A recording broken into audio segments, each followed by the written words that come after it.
За денес, почитувани слушатели, ќе зборуваме на тема наново раѓање. Текстот за наново раѓање се наоѓа во Евангелието според Јован, 3 глава. 3 глава од 1 до 10 стих. А меѓу фарисеите имаше еден човек по име Никодим, јудејски старешина. Тој дојде ноќе при Исус и му рече: Рави, знаеме дека ти си дојден од Бог како учител, зашто никој не може да ги прави чудесата што ги правиш ти, ако Бог не е со него. Исус му одговори и рече: Вистина, вистина ти велам, ако некој не се роди од озгора, тој не може да го види Божјото царство. Никодим му рече: Како може да се роди човек кога е стар? Зар може по втор пат да влезе во утробата на мајка си да се роди? Исус му одговори: Вистина, вистина ти велам, ако некој не се роди од вода и дух, тој не може да влезе во Божјото царство. Роденото тело, тело е, а роденото дух, дух е. Не чуди се што ти реков, треба да се родите од озгора. Ветрот дува каде што сака и го слушаш неговиот шум, а не знаеш од каде доаѓа и каде оди. Така е со секој кој е роден од дух. Никодим му одговори и рече: Како може тоа да биде? Исус му одговори: Ти си Израелев учител и тоа ли не го знаеш? Вистина, вистина ти велам.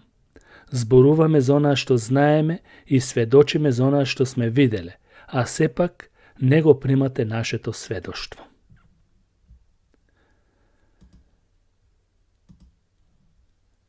Што е тоа наново раѓање?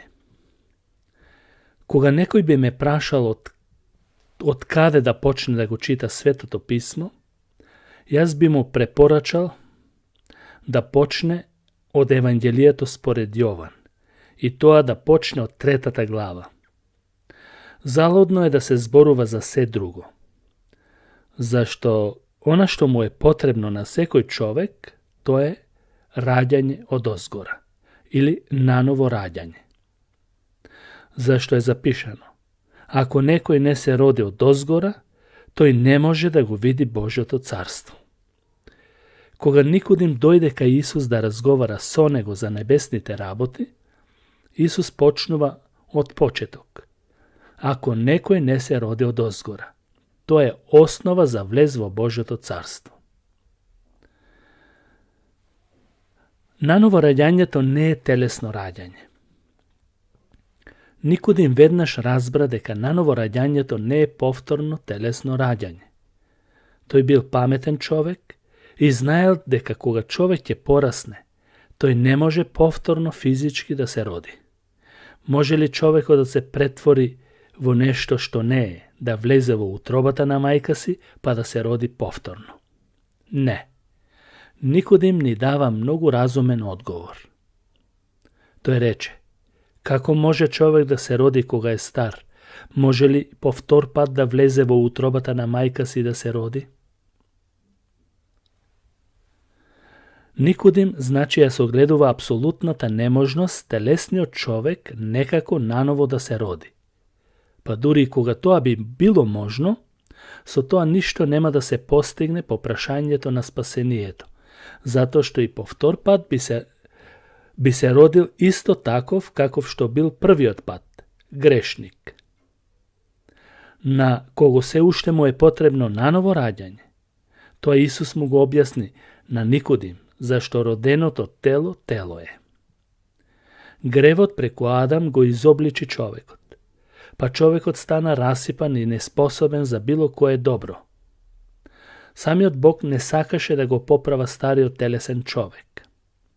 Во Псалм 14 Бог дава оценка за луѓето онакви какви што ги гледа.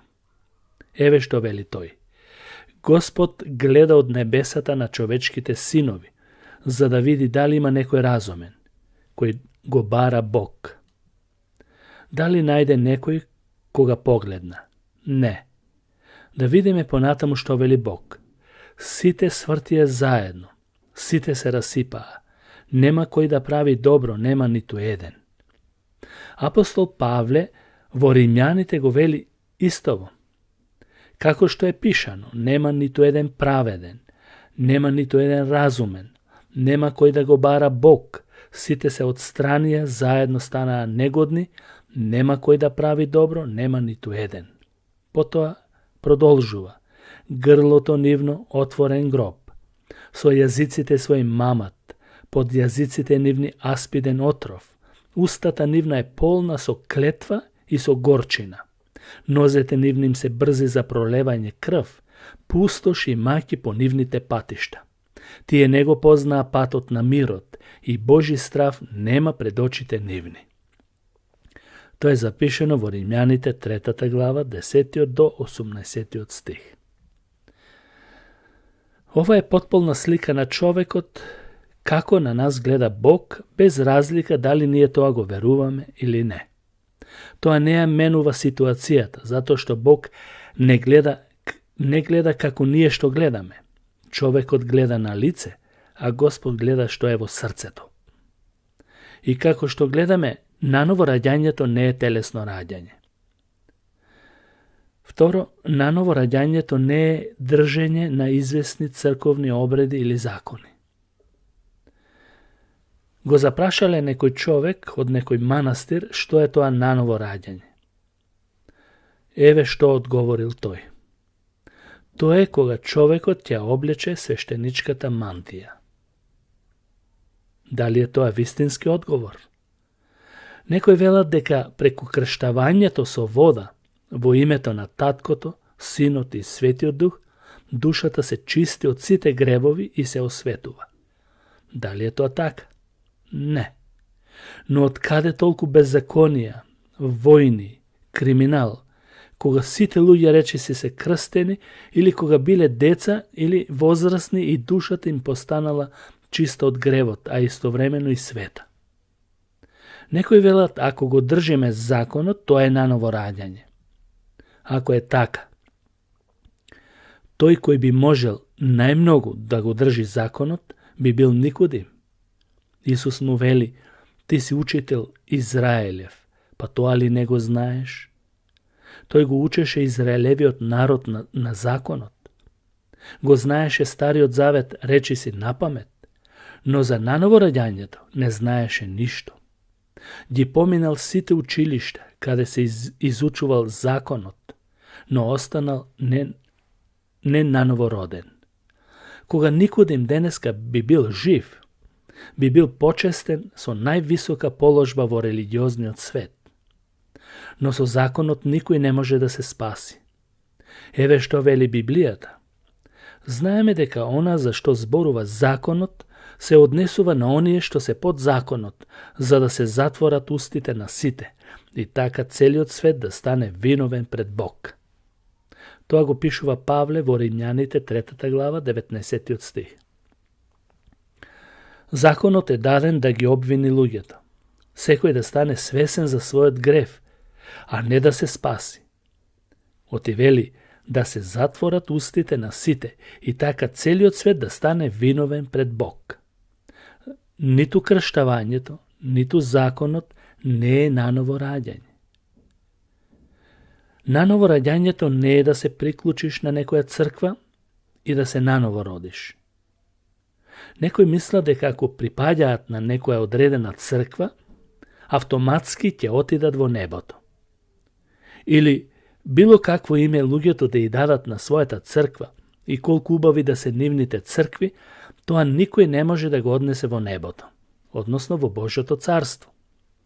Или можеби не знаете дека Никодим припаѓаше на најголемата религија во своето време.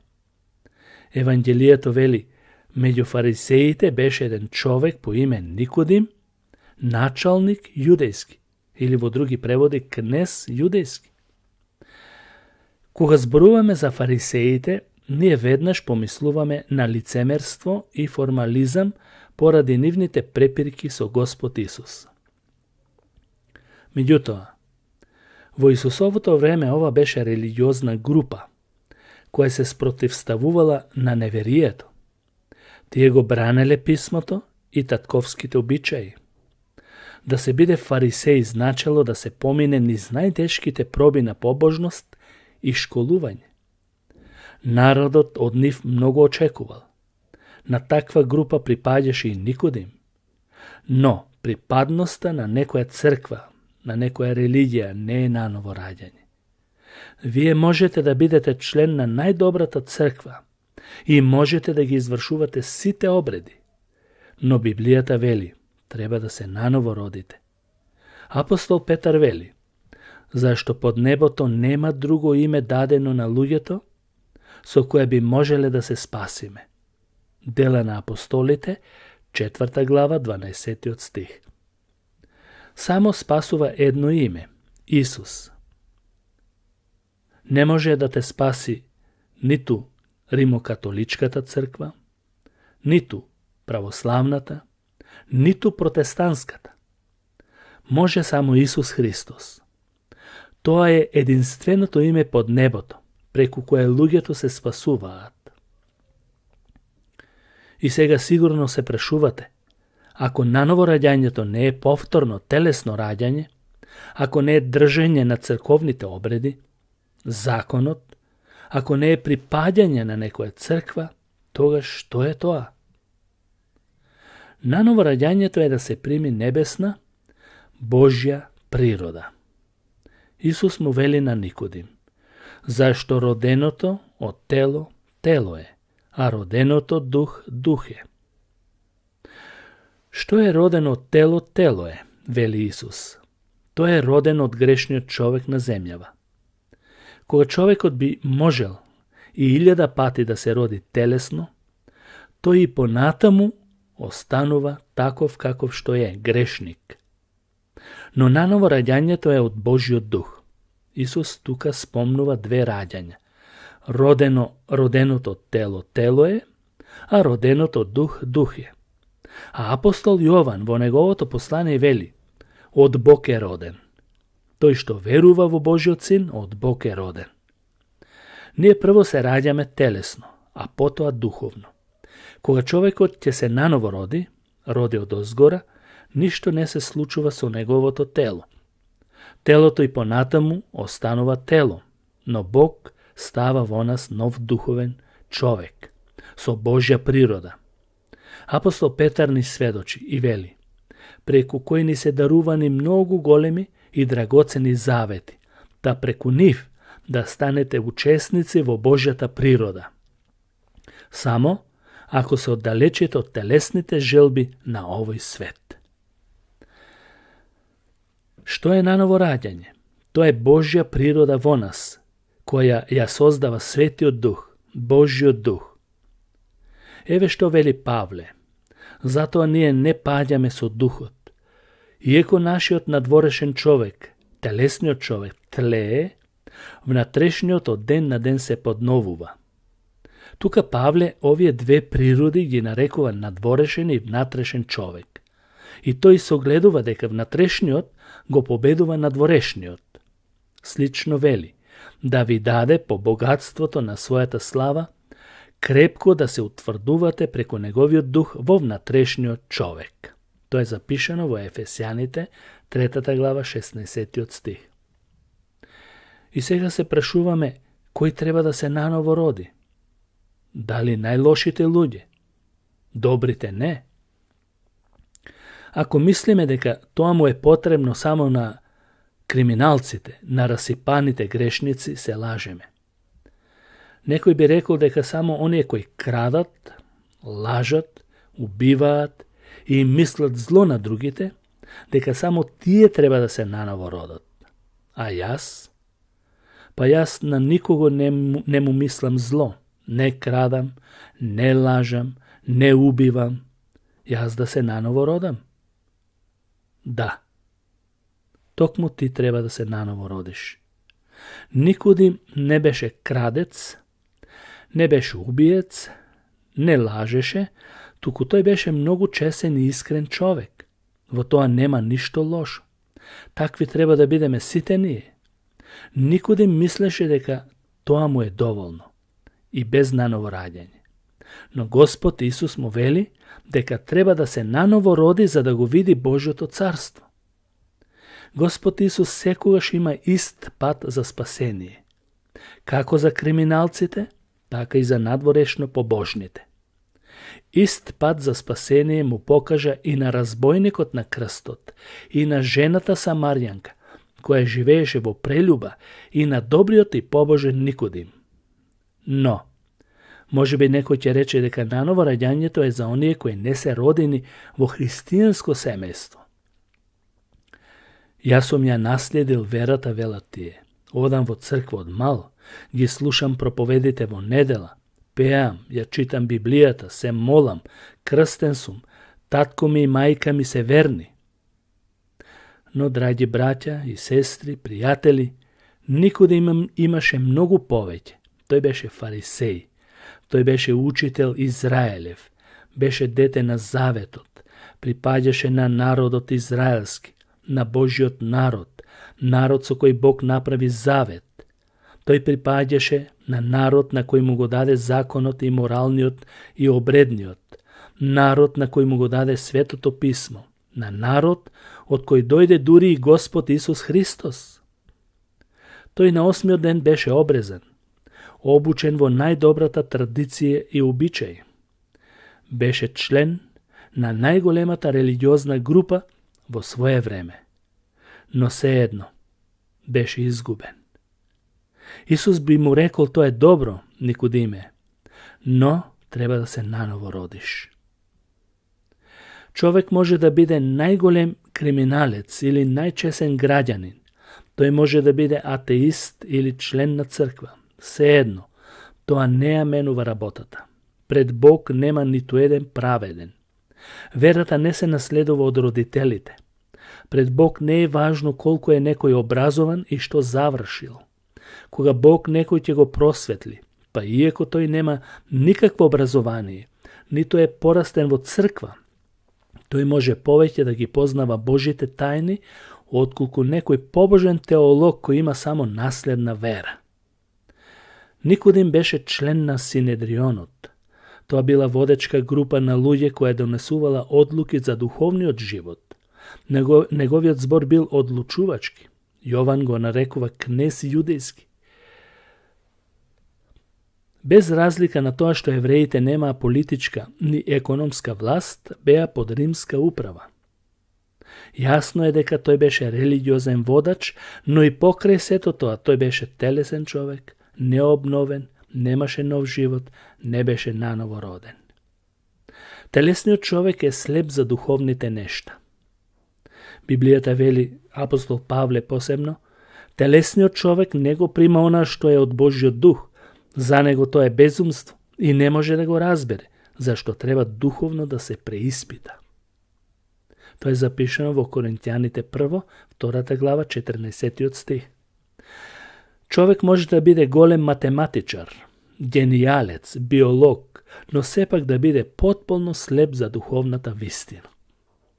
Кога Џон Бањан, авторот на Патот на христијанинот, држал секое утро проповеди во Лондон, секогаш имало многу луѓе. Меѓу нив бил и учениот Џон Овен. Нему еднаш царот Карло II му рекол: не можам да сватам како вие толку учен човек можете да ги слушате проповедите на нешколованиот Котлар. Овен на тоа му одговорил на царот: кога би имал таква надареност и вештина, како што има тој, Котлар, со радост би се одрекол од својата ученост. Ништо не може да го замени наново раѓањето. Значи, кој треба да се наново роди? Секој човек. Секој апсолутно човек. Човекот има две природи, тело и дух. Во нас веднаш настанува борба. Ако таа борба ја нема, тоа е знак на смрт. Телесниот човек останува и понатаму грешен.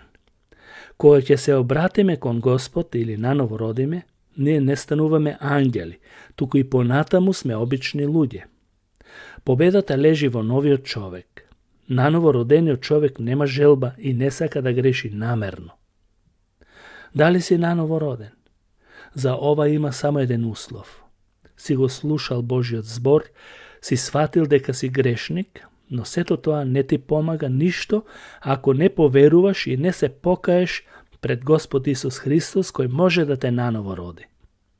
Исус ова му го каже и на Никодим.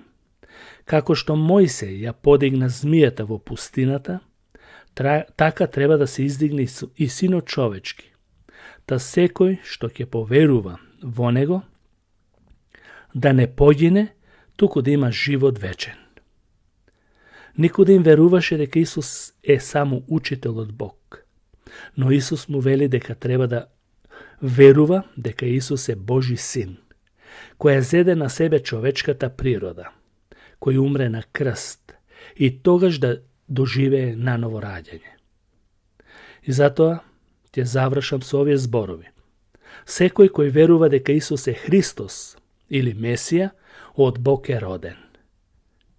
Почитувани слушатели, Бог нека ве благослови. Амин.